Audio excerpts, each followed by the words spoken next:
Hello and welcome to this session in which we would look at CPA exam questions that deal with audit documentation, which is a subpart of audit evidence.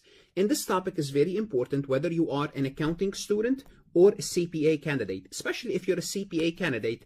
Knowing about audit documentation will help you tremendously on simulations. Now, you need to know the difference between audit documentation, but how this audit documentation will be presented to you, especially in terms of documentation, in terms of paperwork, it could be as various exhibits in the simulation. So knowing this information up front will reduce your stress and it will help you answer audit simulations or CPA simulations or document review service. Whatever it is, you'll be fine with that.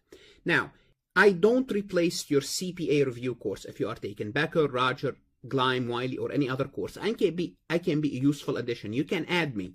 And by adding me, in my opinion, you will add 10 to 15 points to your critical 10 to 15 points to your grade. How? I explain the material from scratch. I don't assume you know anything. When I explain the material, I assume this is the first time you are looking at it versus a review course where they assume you know it. Now, you might know it. You might forget about it, and you might never learn it in the first place. Therefore, my offer to you is this. Are you willing to try my subscription for 1 month to determine whether I can improve your score and help you pass the CPA exam? So here's your risk. Your risk is $30. That's your risk. You might lose $30, try me out, and be disappointed. Or you try me out, it works, and you might pass your CPA exam. Are you willing to take that risk? It's up to you. If not for anything, check out my website to determine how well is your university is doing by section or overall grade, because this is going to tell you how well your accounting program is or how rigorous is your accounting program. I do have other resources for other accounting courses. Please check them out, as well as finance and tax. If you have not connected with me on LinkedIn, please do so and check out my LinkedIn recommendation. Like this recording, subscribe to my YouTube, follow me on Instagram and Facebook. Let's take a look at the first question. So these questions deal with audit documentation. An auditor maintains a current file. You have to understand the difference between a current file and a permanent file. This is what audit documentation is all about. Within the audit documentation, so this file what should the current file include? So what should the current file include? Should it include all the evidential material gathered to support the opinion rendered by the auditor? So should this file include the supporting document that help you arrive to your opinion? And my answer is yes. The current file is what's going to show you the evidence for that specific year. Now remember, current file, remember the word current. Current means now, current year, current period. So you are looking at the evidence that you collected for this period. So yes, it will include all evidential material. Now we're going to look a little bit more about what does this evidential material include, but yes, it does include this. So once I know one is right, I can take out B, I can take out D. I'm down to 50-50. Would it include a working trial balance? What do you think? Do you think you will need a working trial balance for your evidence? Of course, that's your starting point. When you start an audit, usually that's one of the first things that's provided to you, some sort of a trial balance by the client, and this trial balance you're going to be working with to complete your audit. So will it include a working trial balance? Of course it will. Of course it will. It's for that year because it's the working trial balance belongs to that particular year. Therefore, the answer is C. Remember, we are dealing with the current file. Let's take a look at this question. Which of the following would be maintained in the permanent file? Now, this is different. It's still documentation, but it's a different type of documentation. Now we are dealing with a permanent file. What is the difference between current and permanent? You remember, the current file basically what it includes is this part here. All evidential matter gathered to support the opinion rendered by the auditor for that particular year. Okay? Now, the permanent file, what would it include? Think of the word permanent. It means it's there from year to year. Remember, permanent account versus temporary account, but we're not talking about accounts. We're talking about the concept of permanent. It means something that's going to be with you from year to year. And current, it supports only that particular year. So what do we have? What do we have under this permanent file? Copies of documents such as reporting company's organization chart and long-term contract. Well, let me ask you, do you think the company's organizational chart changes from year to year? Could it change? Yes, it could change. The company would reorganize and change positions, and they will change their chart of account. But is that something normal? Not really, because that's not what companies do. They don't keep on changing their company's organization from period to period. So I would say the company's organizational chart will be part of the permanent file. What about long-term contract? Well, let's think about it. Just from the nature of the term, it's not only a contract, it's a long-term contract, which is implying more than a year. Would that be part of the permanent file? I would say yes, that will be part of the permanent file. What also could be part of the permanent file? The chart of accounts. Okay, basically your chart of accounts don't change that much from year to year. You might add one, delete one, but generally speaking, it will stay constant.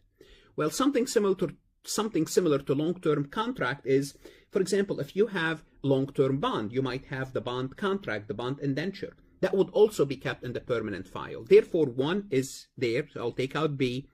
I will take out D. I'm down to A and C. Now I want to know whether 2 is also part of the permanent file. The audit plan and management representation letter. Would that be part of the permanent file, or would that be part of the current? So basically, you want to know, is it part of the permanent or is it part of the current? Because here, if it's part of the permanent file, the answer is C. If it's not, the answer is A. Audit plan. Would the audit plan be the same from year to year? Hopefully you know this, that the audit plan for the auditor will not be the same from year to year. Therefore, it should not be part of the permanent file. It should be part of the current file. Notice we're heading toward eliminating this answer. Now, even if you are confident about the audit plan, that's it. Don't even look at the management representation letter. Just choose A as the answer, because the audit plan is not part of the permanent file. But you want to make sure you know that management representation letter is not part of the permanent file, because they give us this letter every year, and that letter changes from year to year. Now, if you don't know what management representation letter, please go to my website, farhatlectures.com. It's part of the evidence collected. It's basically what the management told us, but it's letter. It's in written. You want to make sure you know what that is. Therefore, the answer is A, as in apple. Let's take a look at this question. The permanent file most likely would include copies of what? So we have four choices. We're going to only select one of the 4. Now, this is very important. You want to be 100% comfortable with what goes in the permanent file, what goes in the current file, because if you're given a simulation, you might be given many exhibits, and if they're asking for something specific, you know where to go. Okay? So the permanent file would most likely would include, what would it include? Okay, permanent file. Would it include the auditor's lead schedule? Well, hopefully you know what the auditor lead schedule is. The auditor lead schedule is the work paper, it's basically the numbers or the work paper behind the various accounts. For example, if you have an account receivable general ledger account, you might have a list of all your receivable, and that will be the lead schedule where you have the names and the balances. So the auditor lead schedule will be part of the current file. Therefore, it will not be part of the permanent file. Remember, they're being asked about the permanent file. Client attorney letters. Would client attorney's letters stay the same from year to year? Well, hopefully you know that's not the case. They change because they might stay the same. I'm not saying they may not stay the same if we don't have any new cases or the existing cases are still pending, but it will change. It will have to change. Therefore, it will be part of the current file. Client bank statement. Do you think you'll have the same bank statements from year to year, or would that bank statement changes as part of the evidence collection? Of course, the bank statement changes from month to month. Therefore, it's not part of the permanent file. Let's look at D. By process of elimination, D is the answer, the client debt agreement. Usually, when you have a debt agreement, it's for multiple years, and it should not change. Is it possible? Could it change? Yes, it could have. You could have refinanced. The bank might call the loan. There are many other factors that could affect this, but generally speaking, if you have that agreement, a loan, a long-term loan, you'll put it in that permanent file, and it should not change from period to period. Therefore, D will be part of the permanent file. Let's take a look at this question. The permanent file of an auditor's working paper would not include which of the following? Well, we already know it would include the bond indenture. Therefore, as 1 is out, A is out. would not include lease agreement. Well, if you are convinced that bond indenture is a long-term agreement, lease agreement is usually our long-term agreement. Therefore, we could also eliminate 2. By eliminating 2, we can take out B as well, because B has 2. Well, lead schedule, would it include lead schedule? I already told you a minute ago that lead schedule go on the permanent file. Therefore, C. And 4, working paper trial balance. Again, working paper trial balance are part of your current audit evidence. Therefore, they are not part of the permanent file, and as a result, both of these, 3 and 4, will not be part of the permanent file, and that's the answer, because the answer, look what they're asking us, be careful, would not include. So on the exam, if you miss the word would include, you will answer 1 and 2, and the answer will be A. If we say not include, then the answer is D. So you have to be very careful on how the question is framed. Although you know the answer, but if you did not answer the questions that you are being asked, you would lose silly points for no reason.